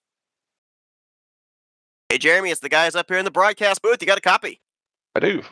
I'll tell you what, fast race car tonight, able to stay out of trouble, saw quite a bit of calamity all the way through the field. And all the way towards the end of this race, you ended up getting that really good launch on that next to last restart, had the top position control car of what ended up ultimately being the final restart of the night, and you chose the outside line. What was the strategy behind that call? I really thought I had a great pusher behind me, and I thought if we could get a good restart that it would be okay, and I could stay in that middle lane. But didn't quite work out the way I thought it would, but I still got the lead, which ultimately was not where I needed to be. We had all sorts of different scenarios for playoff drivers here tonight. You had the 38 up there with no back end. You had the 77 in a must-win situation. The 41 was up there as well. As a driver that really doesn't have anything to lose, what kind of a sensation is it like up there knowing that there really is a sense of desperation as well with some of the drivers that you're battling? It's a tough place to be because I didn't want to screw up anybody's chase. I didn't want to be the reason somebody got in or got out. I really wanted to win and let everything fall where it did, but just didn't work out that way. So congrats to Donnie because he made the perfect move, and I wasn't going to block him too aggressively because I knew it was on the line. Still a great run for you here tonight, an impressive result, and still 2 more opportunities to put this number 1 machine in victory lane as well. With what occurred here tonight, what we saw last week, we ended up seeing a couple more cautions than normal, and we really expected that too with everybody in the different scenarios. Do you expect this to maybe continue to be a trend going forward here for these final 2 races, and does that plan out your strategy at the beginning of the race maybe a little bit differently than it was maybe even the beginning, middle of the season? I think tonight was probably the craziest race we're going to have because there were so many things that so many people racing for so many things. You got 4 people next week, and that's pretty much 4 people and the people racing for the win. We had we just had a mess tonight. So I think it'll be calmer the next 2 weeks, and it'll be back to normal for most of us. But I could be wrong. Well, Jeremy, a great run for you here tonight. Nice to see the red, white, and blue colors back on the racetrack this evening. Solid outing in third place, and as I said, still 2 more races to try and park this machine in victory lane before the close of season 67. Before we let you go, the floor is yours for thank you, sponsors, and shoutouts. Well, first off, thank you, Rodney, for this awesome scheme. Obviously, he does fantastic work, and every one of them looks great. Thanks to Rodney, Tim, and Josh for putting the series on, for you and Blaine and everybody in the booth for broadcasting each week and putting on a great show for us. Well, we're putting on a great show, and I guess you all get to show it for everybody. But thanks to Sean, Josh, and Sheck, owners here, for keeping us going. And thanks to our family, friends, ex-and teammates. That's all. See you guys next week. Well, that's Jeremy Jeffries. A great run for him here tonight as he brings it home P3 in tonight's event at Talladega Super Speedway. Congratulations on the great run. Best of luck here in these final 2 weeks of the season. Thank you. Let's see if we can now get a hold of the driver that brought home second place here tonight. Before we do that, I just got an update there from Josh Metallic. So did I. Won the points. Says Chuck, Donnie, Grant, Tim, and Chuck are the drivers to make it, but it's very unofficial with the number of penalties. And then he says there was a black flag post race. That is not correct. Him and Rodney will be tied. Yep, so right now, again, pending reviews and everything, Kyle, we may have another Final 5 scenario. Why am I not surprised? Oh my goodness. Of That's course, as mentioned, they got to go over post-race penalties and everything, figure everything out, so it is unofficial, folks, but there is a possibility we could be kicking off next week with 5 drivers in the hunt for this championship. If that's the case, I mean, yeoman's job to Tim Nofsker, just soldiering on to keep his hopes alive to run for this championship. But let's see if we can now get a hold of the driver that finishes second place here tonight. Let's dial up Brian Schilling. Hey, Brian, it's the guys up here in the booth. You got a copy? Yeah. And I'll tell you what, a lot of the drivers that we saw finish up here at the front of the field tonight were those that were able to avoid the carnage. And we saw it just about everywhere in the field, the beginning of the field, middle of the field, even at the tail end of the field with some stack-ups on some of these restarts. This 4-car looked pretty clean, able to keep it out of trouble tonight in the conversation for the victory. But much like I was asking Jeremy, what kind of a scenario, what kind of a feeling is it when you're up there? Obviously want to put this car in victory lane, but you got a lot of those playoff drivers up there as well that are desperate for position. Some of them are desperate for the victory there to lock themselves into the next round. Well, it was kind of a terrible situation for me, to be honest, because, yeah, as much as I'd like to win, I owe Donnie immensely, so congrats on the win to him on that. He helped me out, I think, last season at one point. He stuck with me. I ended up getting the win. So I knew I was in a position to repay the favor for him because he needed it, obviously. But then Jeremy, he's pushed me to wins. Where he could have made a move and didn't, but pushed me. So I kind of felt like I owed him. Rodney, same thing for everything that Rodney does for me. I wanted to try to help him too. So it was like, no matter what I did, it was going to be wrong. Well, a couple of races still left to go here to close out the season. A great run for you here tonight in the runner-up position. Anything here tonight that maybe you noticed that you can apply for the races going forward here? Do you think we're going to see same type of scenarios here in these final 2 races with only, well, it's sounding like maybe 5 drivers battling for the championship as more and more drivers now fall into the category of really not a whole lot to lose to close out the season, maybe with a checkered flag? Yeah, I mean, it's going to be interesting. I'm still running for the bracket series, so I at least got to keep my eye on, Grant won it, so that's going to be a rematch from a few weeks ago. But yeah, it's going to be just a challenge because you're racing along those guys, and they're going to be trying to get every spot possible, and I don't want to be the guy to wreck them. Running for a championship. I've been in those shoes, so yeah. Just kind of more of the same, I guess, with me. You kind of preempted my next question here because, as we mentioned here tonight, you were on the winning side of the bracket, awaiting your opponent, which was either going to be Grant or Chuck here this evening. Did you do maybe a little bit of a test run here tonight? A comparison between yourself, the 88, the 17, in preparation for next week or potentially these next 2 weeks? Not really tonight, to be honest. I was just trying to get back in the groove of things. Just missing the last 2 weeks with lacrosse, my stepson's lacrosse stuff. So just I wasn't even trying to run all that hard, I guess, but it just kind of fell into my lap there at the end. A great run for you here this evening, Brian. As you said, be able to get back into the groove, runner-up finish. So we definitely got to keep an eye on this 4-car, these final couple of weeks of the season. And of course, as well, wish you the best of luck starting next week. Maybe next week close out that Bracket Challenge Championship and not even have to go to the rematch in the season finale. But we'll give you now the opportunity for some thank you sponsors and shout-outs. All right. Well, as usual, thank you, Rodney. 4 cars, always fast. I'm hoping you snuck your way into the final 5. It kind of looks like unofficially, but good win to Donnie. Jeremy, I'm sorry. Also, thank you, Josh, Tim, Rodney for adminning, Sean Prime, the donation to put this on. Thank you to my motor not blowing up like Monday the last 2 weeks. So, besides that, thank you all admins for all their hard work. So, and thank you for the, always a good broadcast. Well, Brian, congratulations on the great run here tonight. Maybe next week we talk to you one position better or even talk to you as the Season 67 Bracket Challenge Champion. Congratulations once again on the great run here tonight. Thank you. Brian Schillen, runner-up finish this evening.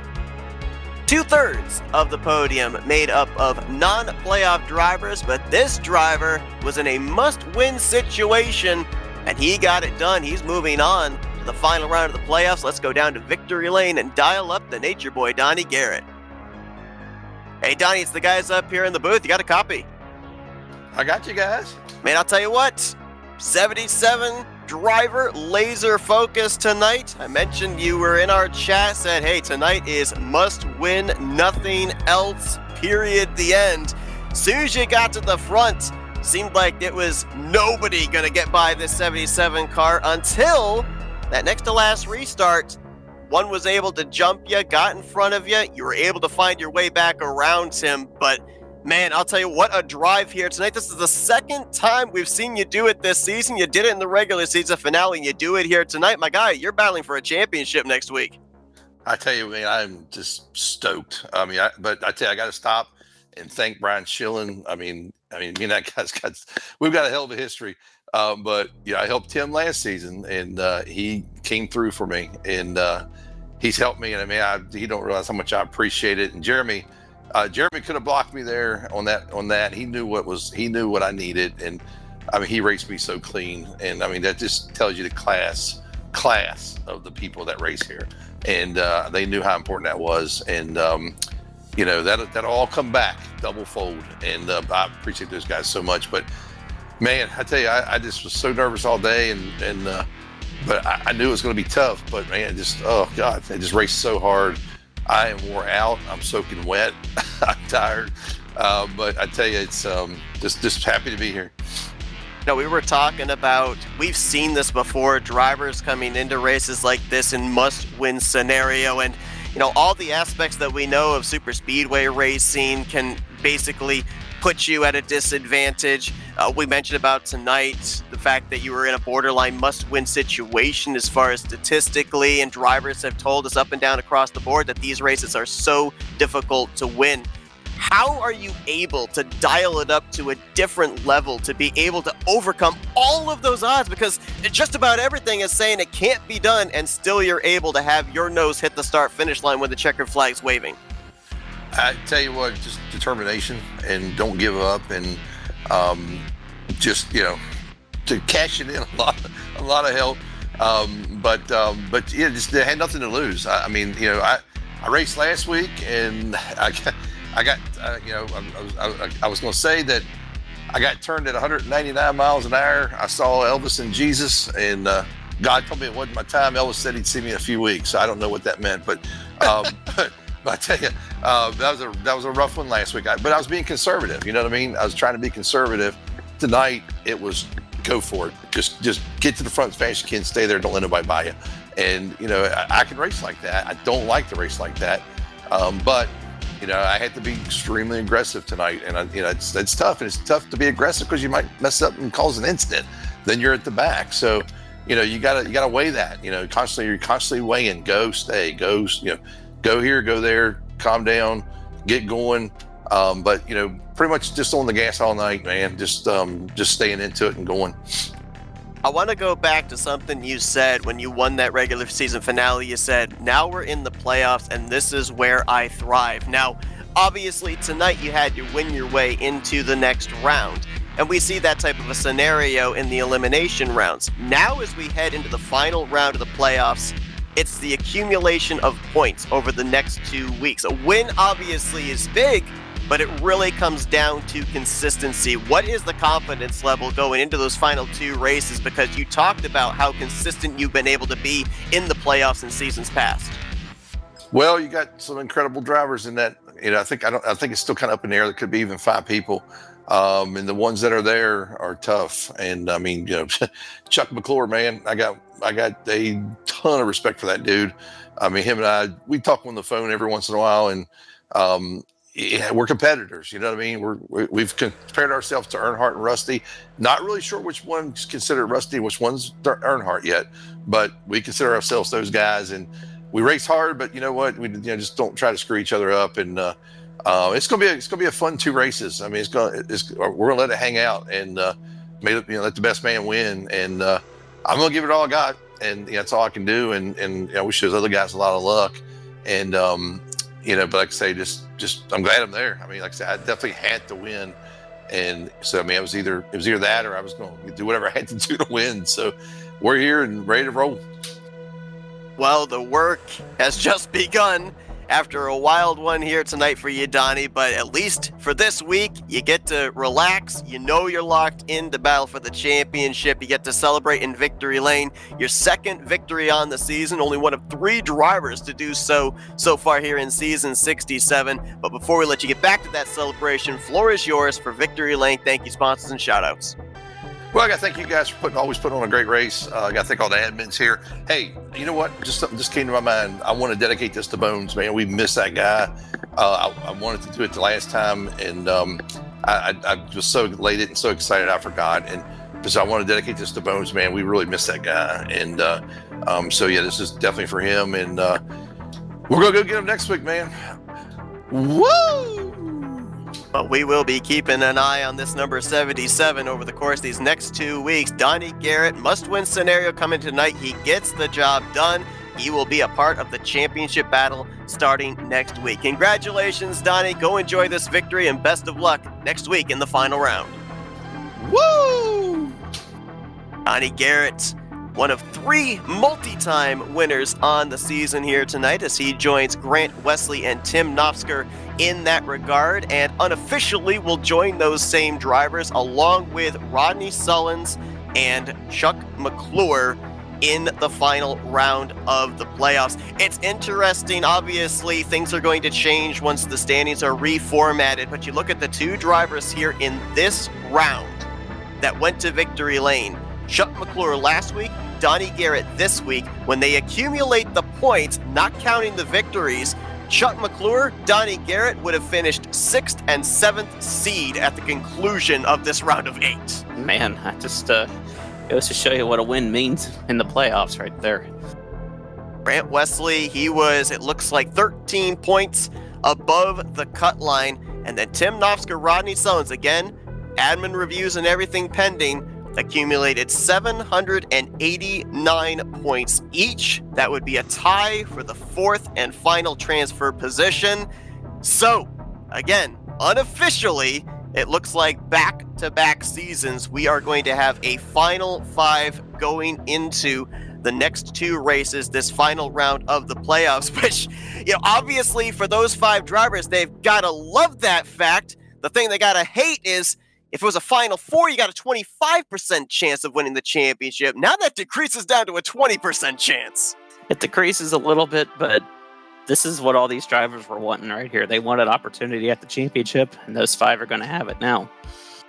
So either way, final 4, final 5, they're happy to be where they're at. We saw these last couple of races here in this round of 8.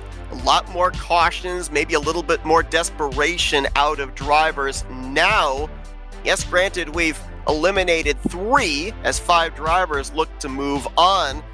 What do you think? Do you think we kind of go back to the same type of scenario we saw about the midway through the regular season into the start of the playoffs, where these final 5 are going to really have to worry about execution under green flag? Or do you think, much like we ended up seeing between last week and this week, you got to be in the right place at the right time, avoid getting involved in a wreck and putting yourself in a bad situation going into the finale race in a couple of weeks' time? All of the above. Racing for a championship, you got to take everything into consideration. You got to plan accordingly. You got to worry about the pit stops. You got to worry about potential trouble happening out on the track. I mean, these guys racing for a championship, they have a lot on their minds the next couple of weeks. Well, we are going to say here tonight, again, be sure to join us next week, next Thursday night, 9 p.m. Eastern Standard Time, because there could be an entirely different story going on the air there as opposed to what we say going off the air tonight. But we are tentatively going to say that we have a final 5 to compete for the championship starting next week. 2 races going to determine who will hoist the championship trophy here in season 67. Chuck McClure, Donnie Garrett, Grant Wesley, Tim Nofsker, and Rodney Sullins. Which of those 5 is going to claim the crown? We'll have to find out starting next week. We thank you all for joining us here tonight for our coverage of the final elimination race of the playoffs, and we wish the best of luck to the 5 drivers that will be competing for the championship here this season in the Talladega Challenge Series. Congratulations once again to Donnie Garrett as he wins his way into the final round of the playoffs. For Blake Donlin, Kyle Matthews, I'm Seth Cole. We appreciate you joining us here on this Thursday evening. We'll see you guys next week for the continuation of the playoffs here for the Rolling Thunder Gaming Talladega Challenge Series on the Flat Out Racing Network and Tarnation TV.